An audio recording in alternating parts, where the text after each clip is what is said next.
বাচ্চা জন্মের পরে সব বাবা মাই চায় প্রথম স্পর্শগুলো স্মৃতি হিসেবে ধরে রাখার জন্য। হ্যালো ফ্রেন্ডস, আসসালামু আলাইকুম। আমি আজকে আপনাদেরকে দেখাবো কিভাবে আসলে আমরা চাইলেই নিজেরাই ক্লের মাধ্যমে আমাদের বাবুর ফুটপ্রিন্ট এবং হ্যান্ডপ্রিন্টগুলো স্মৃতিস্বরূপ ধরে রাখতে পারবো।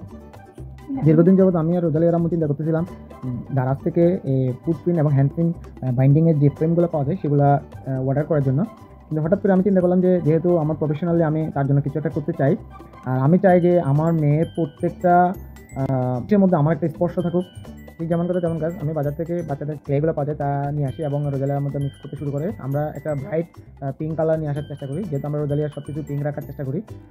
তো এটাও আমরা একটা পিঙ্কের মতো করার চেষ্টা করছি। মিক্সিংয়ের পরে আমরা এটাকে একটা ডাইসের মাধ্যমে একটা আকৃতি দিই। এরপরে আমরা রোজালিয়ার পায়ের চাটনি এবং হাতের চাটনি, এরপর এটাকে শুকানোর জন্য আমরা রেখে দিই। শুকিয়ে যাওয়ার পরে আমরা এটাতে একটা পেইন্ট করি, যেটা হচ্ছে জল রং। আমি নর্মালি দোকান থেকে কিনে নিয়ে আসি।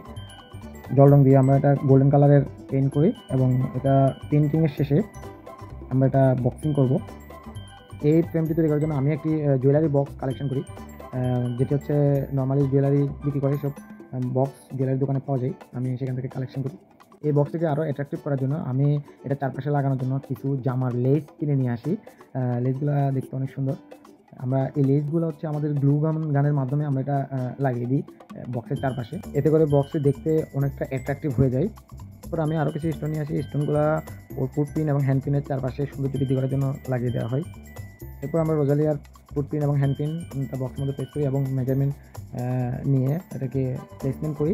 কারণ ওর মাঝখানে ওর একটা ছবি দেওয়ার জন্য আমরা একটা জায়গা রাখি। ছবিটা আমি ওই সাইজে প্রিন্ট আউট করে নিয়ে আসি। এরপর আমি কিছু ফুলের স্টিক নিয়ে আসি, যেগুলো আমি গ্লু গান দিয়ে ফ্রেমের ভিতরে বিভিন্ন প্লেসে যেখানে যেটা ভালো লাগবে সেটা সেখানে গ্লু গানের মাধ্যমে লাগিয়ে দিই।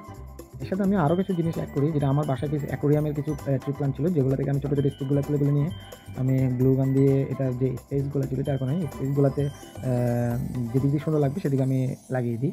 এতে করে এটা আরও অনেকটা অ্যাট্রাকটিভ এবং অনেক সৌন্দর্য বৃদ্ধি হয়ে যায়। এরপর আমরা রোজালিয়ার যে ফটোটা প্রিন্ট করে নিয়ে আসি, সেটা আমাদের যে ফুটপ্রিন্ট এবং হ্যান্ড প্রিন্টের যে লেভেল, সেটা লেভেলের সাথে মেনটেন করে আমরা এটাকে গাম দিয়ে লাগিয়ে দিই। এই পর্যন্ত আমাদের ভিতরের সব কাজ শেষ। এখন আমরা ফ্রেমটির কাভারটা লাগিয়ে দিব এবং ফ্রেমটিকে ওয়ালে টানানোর জন্য আমরা একটা হুক অ্যারেঞ্জমেন্ট লাগিয়ে দিব, যাতে এটা সুন্দর করে ওয়ালে টানানো যায়। ফাইনালি এটার কাজ শেষ হয়ে গেল।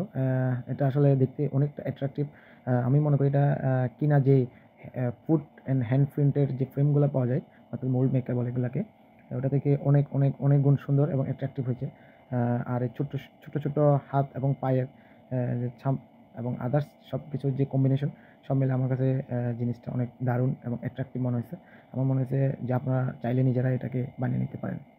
ফ্রেমটি কেমন হয়েছে অবশ্যই কমেন্টসের মধ্যে জানাবেন এবং কোনো কিছু জানার থাকলে অবশ্যই ইনবক্স করবেন, আমরা আপনাদেরকে রিপ্লাই করব।